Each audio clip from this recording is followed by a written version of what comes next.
Jews. The massive worldwide wanderings of the Jews began with the conquest of Palestine and the destruction of Jerusalem by the armies of the Roman Empire in 70 A.D. Jews had lived outside of Israel before then, in Greece and in Iraq, for example, centuries before Christ. But now began the era of the diaspora, their mass dispersion across Europe, North Africa, the Middle East, and eventually the Western Hemisphere. Jews were for centuries not only scattered generally, but separated from each other in different nations, and separated from the life of the people around them in each country. Strong religious convictions among the Jews inhibited their assimilation into Christian European society or the Islamic world, and discriminatory restrictions kept them from becoming integrated. While the Jews of Europe became numerically and culturally the dominant portion of world Jewry, there were major Jewish communities scattered across North Africa and as far across Asia Minor as Iraq. Indeed, Iraq, Algeria, and Morocco at one time each had Jewish populations larger than those ever living in Greece, Holland, or Yugoslavia. Over the 18 centuries between the end of ancient Israel and the emergence of modern Israel, the Jews in various parts of the world to some extent slowly assimilated, both culturally and biologically, to their respective surrounding societies. In physical appearance, Middle Eastern and North African Jews looked more like Arabs than like European Jews. Of the Jews who lived among the Berbers in Morocco, it was said that they spoke Berber, looked like Berbers, and were Berbers in everything except their religion. In short, differences in physical appearance between Jews of different lands became marked. In many of the Arab lands, the Jews developed a Judeo-Arabic language that was their dominant colloquial speech by the 18th century. Persian was spoken by Jews in Iran and Afghanistan. Sephardic Jews from the Iberian Peninsula spoke Ladino, a form of medieval Spanish with an admixture of Hebrew, which tended to be replaced by Judeo-Arabic after many of them migrated to North Africa and the Middle East following persecutions in Spain and Portugal. The Ashkenazic Jews in the rest of Europe developed the colloquial language Yiddish, an intricate mixture of several languages, primarily of German, Hebrew, and Slavic. The extent to which Jews acquired the culture of the surrounding society varied with the extent to which the surrounding society accepted them on that basis. In Eastern Europe, where anti-Semitism was particularly virulent, Jews lived for centuries without making Russian, Polish, or Lithuanian their mother tongue. Conversely, after the legal emancipation of Jews in Hungary, they became culturally Hungarian. Similarly, Iraqi Jews, who were at one time citizens with equal rights, were also the most assimilated Jews in the Arab world. In short, the Jews of the diaspora became very much differentiated, not only by nationality, but ethnically and religiously within given nations. Sephardic Jews seldom married Ashkenazic Jews, whether in Europe, the United States, or Israel. Even among the small Jewish communities in India, intermarriage is rare between ethnically different Jews. The reuniting of Jews from around the world in modern Israel has not eliminated these many cultural and racial differences from the centuries of the diaspora, but has in fact made their contrasts more painfully apparent and pitted them against each other politically. The achievement of a national unity, despite these internal diversities, has been one of many remarkable aspects of Israel. From the early centuries of the diaspora, Jews were predominantly artisans and middlemen, peddlers, merchants, and moneylenders, and most were poor. In the days of the Roman Empire, Jewish peddlers often followed in the wake of the Roman legions, selling merchandise. As the empire declined, Jews also moved among the barbarians, introducing them to the products and ideas of the civilized world. As learning declined in Europe, the Jews held on to more of it than many Christians, causing the latter to develop more respect for Jews, whose knowledge was often useful to them. At the same time, this prestige of the Jews among the masses was resented by church officials, who used their influence against the Jews. By and large, however, the treatment of the Jews in the first 1,000 years of the Christian era was not as bad as it was to become in later centuries. With the rising religious fervor of Christians during the era of the Crusades, Jews became targets for wild mobs who sometimes slaughtered them by the thousands. Jews lived a precarious existence throughout Europe, often paying for protection by the ruling powers, protection which was sometimes given and sometimes withheld, depending upon the disposition of the sovereigns and the political expediency of sacrificing the Jews as scapegoats for general frustrations and discontents among the populace. Very similar patterns existed across North Africa and the Middle East. The triumph of Islam in the region often meant either forced conversion of Jews on pain of death, or else their subjugation and deliberate humiliation, as in Yemen, where an 1806 decree imposed upon Jews the task of removing the carcasses of animals from the streets and cleaning the latrines, and where a 1905 decree required Jews to step off the sidewalk into the gutter whenever a Muslim walked past. Jews lived separately, first voluntarily and later by official compulsion. For example, a Polish edict in 1266 said, "We command that the Jews dwelling in this province of Gazan shall not live among the Christians, but shall have their houses near or next to one another in some sequestered part of the state or town, so that their dwelling place shall be separated from the common dwelling places of the Christians by a hedge, a wall, or a ditch." Similar edicts were issued in many parts of Europe and the Middle East. The word ghetto originated in the Middle Ages to designate the segregated Jewish section of many European cities. Jewish ghettos were often walled off and had gates that were locked at night, when Jews were forbidden to be abroad among the Christians. Jews were restricted as to the kinds of occupations they were allowed to engage in, as well as where they were allowed to live. Jews had many artisan skills, but were usually not admitted to the guilds which had monopolies of practicing such skills in many cities and towns. In the early centuries A.D., many Jews were farmers and landowners, but in most countries they were forced out of these occupations by various restrictions and prohibitions. Jews found, or created, such economic roles as they could. They became middlemen of one sort or another throughout Europe, North Africa, and the Middle East. Petty peddlers, junk dealers, pawnbrokers, and a fortunate few became substantial merchants and bankers.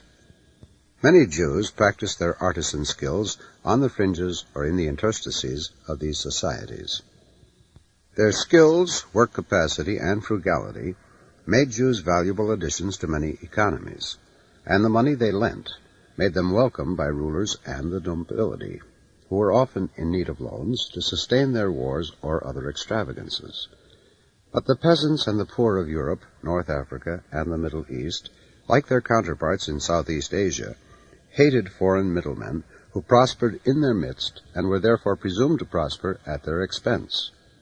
Yet, as with the overseas Chinese in Southeast Asia, mass expulsions of Jews often led to higher interest rates and worse economic conditions, so that Jews were often later allowed, or invited, back to countries from which they had been expelled.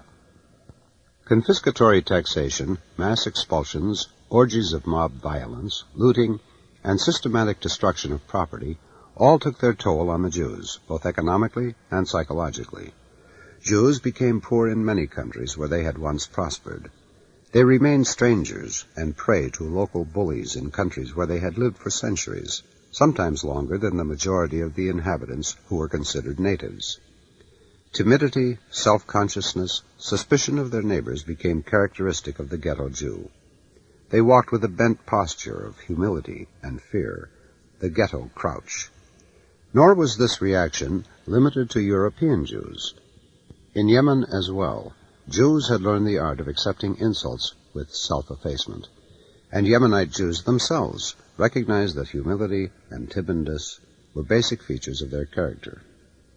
Conditions varied unpredictably from time to time and from place to place, adding to the uncertainties of the Jews and leading to refugee movements from country to country as conditions became intolerable in one place or more humane policies made others more attractive. Much of the anti-Semitic policies, or mob violence in Europe, North Africa, and the Middle East, expressed religious differences, but the pattern was very similar to the fate of the Chinese in Southeast Asia, where religious differences were seldom major considerations. Moreover, even in Europe, North Africa, and the Middle East, there were many worldly, and especially economic, gains to be made by using Jews as scapegoats, killing people to whom money was owed, restricting competitors, and confiscating the property of an unpopular people, either piecemeal by discriminatory taxation, or all at once in sporadic edicts.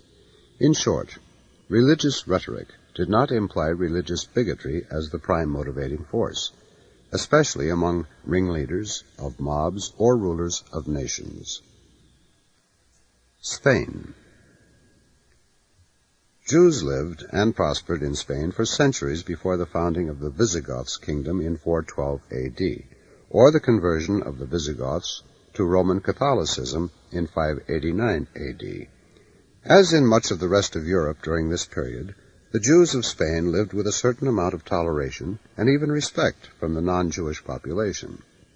For centuries, itinerant Jewish peddlers spread knowledge of a wider social world among the insular peoples of various parts of Europe and created an interest in civilized life among the barbarian tribes that had spread across Europe with the decline and fall of the Roman Empire.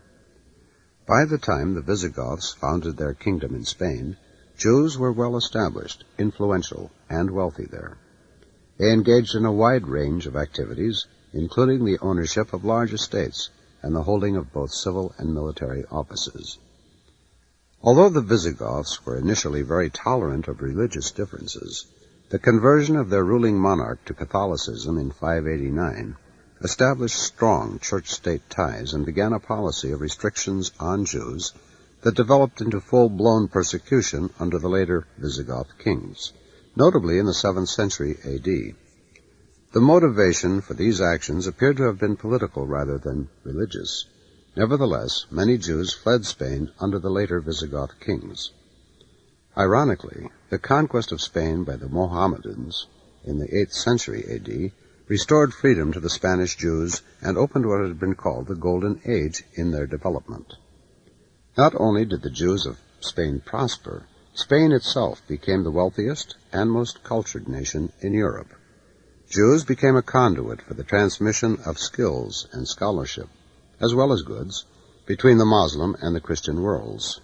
The Jews continued their prosperity and prominence in high places after the restoration of Christian rule in Spain. While most Spanish Jews worked in such occupations as craftsmen, small businessmen, and moneylenders, some owned textile manufacturing businesses or were high-level administrators and tax collectors for the Spanish monarchy. Jews dominated the liberal professions in Spain. While protected by the monarchy, Jews were bitterly resented by the poor and the uneducated in Spain and were victims of sporadic riots in the 14th century. Spain, called Sepharad in Hebrew, was the home of the Sephardic Jews, who were in the cultural forefront of world Jewry, and quite conscious of that fact. For centuries after this golden age, many put the letters ST after their names, for Sifrei Torah in Hebrew, or pure Sephardi. They continued to be called Sephardic Jews even after they settled in Holland, North Africa, the United States, or elsewhere. In the 15th century, Jews were caught in the midst of internal power struggles in Spain. Many were massacred in various Spanish cities, and eventually a royal decree was issued in 1492, expelling Jews from Spain and confiscating much of their property. Wealth confiscated from Jews helped finance the fateful voyages of Columbus that began that year. Many of the expelled Spanish Jews made their way to Holland, where there was religious freedom. The Spanish Jews who settled in Holland helped to make Amsterdam one of the world's great commercial ports, and came ultimately to own 1/4 of the shares in the Dutch East India Company. The Sephardic Jews who settled in Algeria became the acknowledged leaders of the Jewish community there, and leaders also of the commercial activities of the nation. Although the Spanish government had confiscated the wealth of the Sephardic Jews, they could not confiscate the skills and traits that created that wealth in the first place, and would create it again in many nations. Sephardic Jews retained their sense of ease, confidence, and superiority. The Sephardi looked down from on high upon the poor little Jew from the north, accustomed to misery and oppression, who cowered, made himself humble, and hugged the wall, who had always lived with doors and windows closed, shut up in the Judengassen, Jewish streets, in sullen isolation, who shunned all social contact, all friendship with the non-Jew, who always despised and unwanted, lived here and there as a veritable nomad, always ready to take off with his bundle and his wanderer's staff. After 10 centuries, these brothers in Israel had ceased to recognize each other. Their encounter did not take place without hurt. Footnote: Raphael Patai, The Vanished Worlds of Jewry. Ironically, they would meet again centuries later in Israel, and then it would be the northern European Jews who would be ascendant. Germany. Germany, where the Jews were to meet their greatest catastrophe in the Nazi Holocaust, was throughout most of its history one of the most tolerant European countries for Jews. The German states were not free of the persecutions and sporadic violence that marked Jewish life elsewhere in Europe, but these things were simply not as bad as they were in other parts of Europe. In the 11th century, when the First Crusades introduced massive violence against Jews, the Jews who lived along the Rhine were on such good terms with their German neighbors that they refused to believe the warnings sent by the Jews of France that danger threatened. Many German Jews therefore became part of the 10,000 Jews killed in Central Europe. Because Germany in Hebrew was Ashkenaz, the German Jews were called Ashkenazic Jews, and like the Sephardic Jews, they continued to carry this name with them as they settled, sometimes for centuries, in other nations of Europe or in the Western Hemisphere. Most of the Jews of Europe and of the world are Ashkenazic Jews. It was in Germany that Yiddish originated in the 12th century, and that Reform Judaism and Zionism later evolved. Frankfurt on Main became a center of world Jewish culture. Jews were sometimes invited to settle in German cities, and at other times massacred or expelled, and then invited back. Sometimes the German nobles protected them in their castles when the Crusaders came through in 1146, and sometimes the nobles turned on them. In the 17th and 18th centuries, there were court Jews who served kings and princes in various ways, but the prince's death, or even his whim, could abruptly end their careers and cost them all their fortune or even their lives. German Jews attempted to assimilate into German society by adopting the language, the dress, and even some outward religious customs of their Christian countrymen. Reform Judaism in Germany featured many outward similarities to Christian churches, such as stained glass windows, mixed choirs, and instrumental music, and calling the place of worship a temple instead of a synagogue. Such innovations made little headway in Eastern Europe, where the distinction between Jew and Gentile was too great to be affected by such gestures. Over the centuries, Jews in Germany rose to positions of affluence and influence, especially after the many small German states were unified into one country. By the end of the 19th century, there were nearly 600,000 Jews in Germany, a prosperous community, all German-speaking and German-feeling, with more than half of them in commerce, 1/5 in industry and trade, and about 6% in liberal professions and public service. Even the most religiously orthodox Jews considered themselves totally German. This remained true even after immigration to the United States. 19th century German Jewish immigrants to America typically settled among other Germans and took part in the general community life, while retaining their own religious institutions. This was not true of later immigrants from Eastern Europe, who lived lives very much apart from other Polish and Russian people, except for commercial transactions. American Jews were so pro-German, as late as World War I, as to bring on U.S. government prosecutions for voicing support for an enemy nation. Jews were a major part of the economic, scientific, and cultural life of Germany. They were disproportionately represented in the arts, the sciences, and the press, and even played a role in German politics. Jewish refugees from Eastern Europe sought a haven in Germany. Although Jews were only 1% of the German population, They became 10% of the doctors and dentists, 17% of the lawyers, and won 27% of the Nobel Prizes won by all Germans from 1901 to 1975. Social acceptance from other Germans accompanied these advances and achievements by Jews.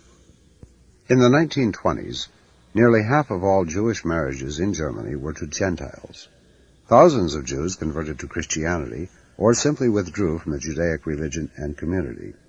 In short, Jews achieved some of their greatest economic prosperity, scientific and artistic achievements, and widespread social acceptance just on the eve of the rise of Hitler and the Nazis.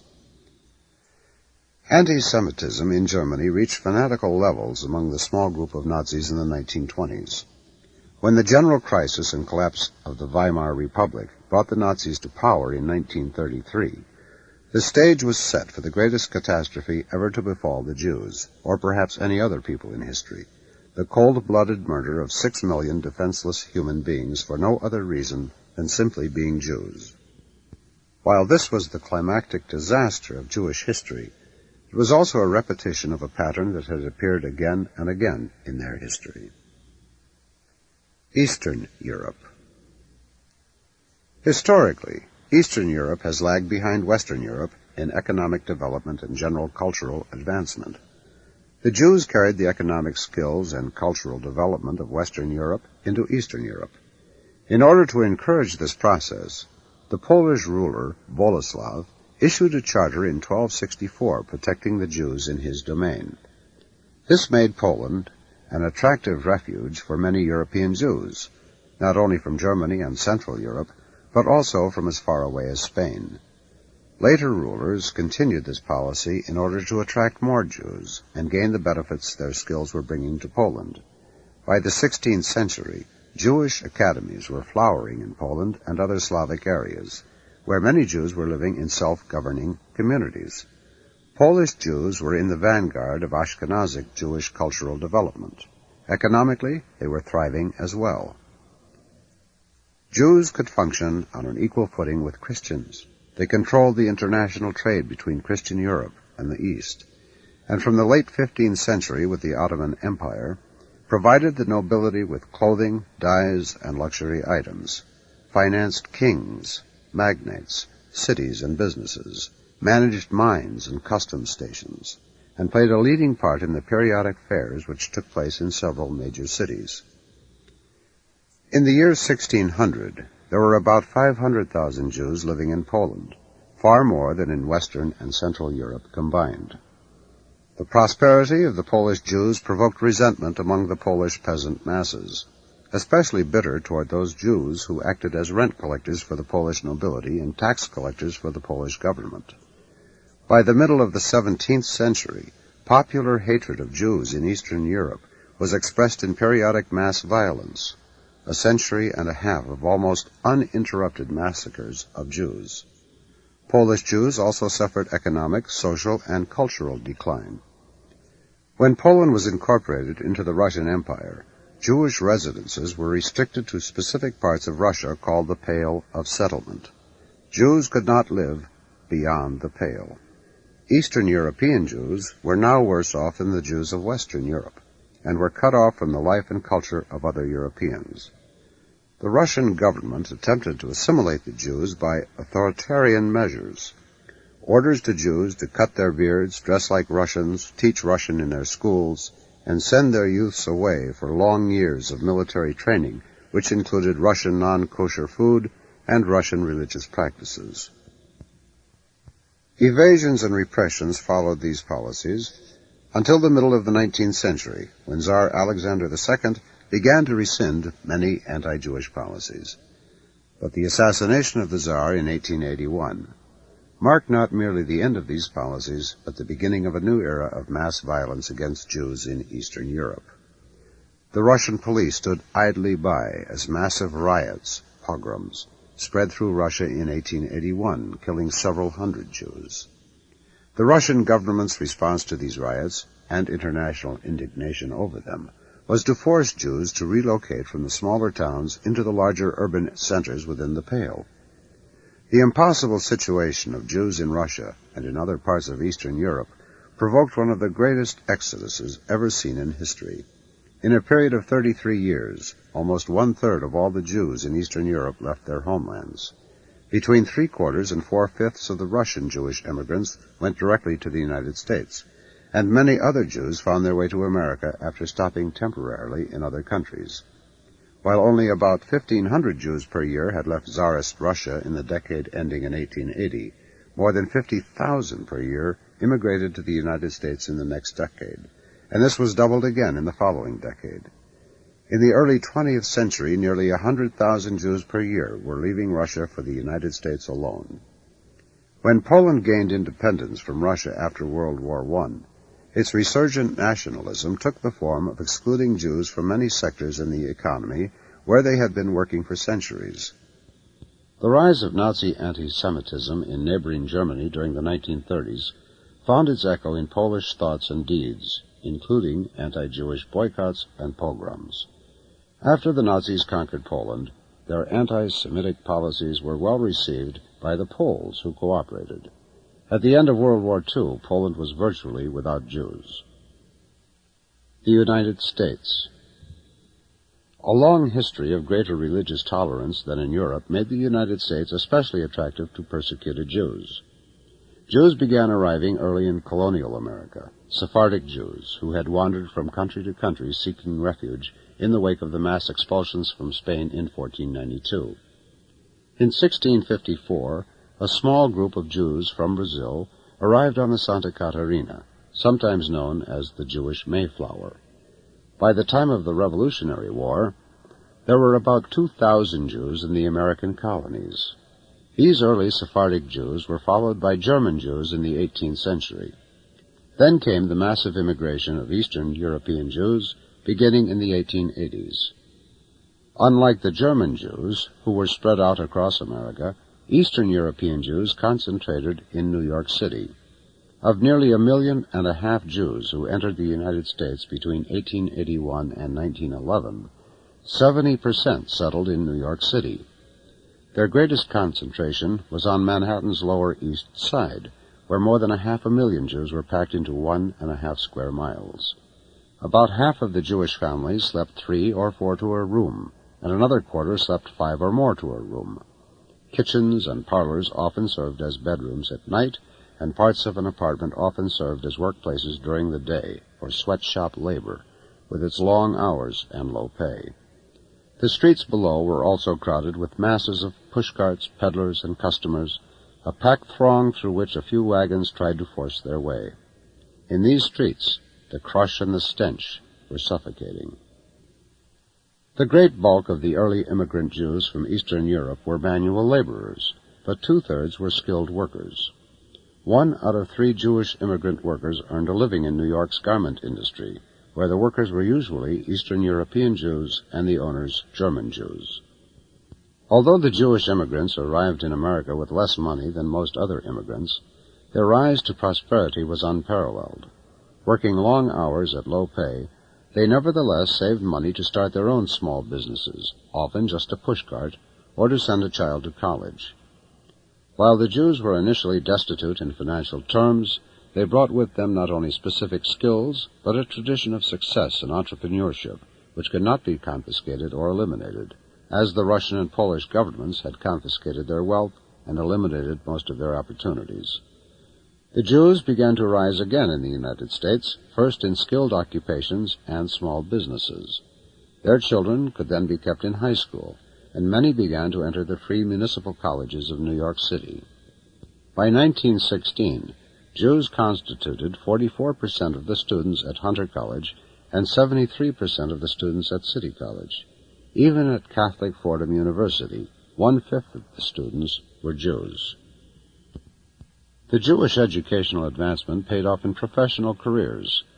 For example, Jews constituted 8% of the population of Cleveland in 1938, but were 18% of that city's dentists, 21% of its doctors, and 23% of its lawyers. In New York, where Jews were about 1/4 of the population, they were 55% of the doctors, 64% of the dentists, and 65% of the lawyers. Anti-Semitism increased along with the growing population of Eastern European Jews, whose foreign ways, dress, and language repelled many Americans and greatly embarrassed the more acculturated German Jews. Barriers went up against Jews in general in various occupations, businesses, and industries, as well as in social settings such as clubs or hotels. Jews crowded into those sectors that were open to them and created their own industries. New York's garment industry was owned overwhelmingly by Jews. So was Hollywood's motion picture industry during the heyday of the great studios like MGM and Warner Brothers. But the Jews never dominated the huge American economy in any way approaching the domination of the overseas Chinese in the less developed Southeast Asian economies. By 1969, Jewish family income in the United States was 72% above the national average. More than one-fourth of all Nobel Prizes won by Americans had been won by Jewish Americans. While Israel was the historic Jewish homeland, there were more Jews in the United States than in Israel. Indeed, Israel itself owed much to the financial and political support of Jews in America.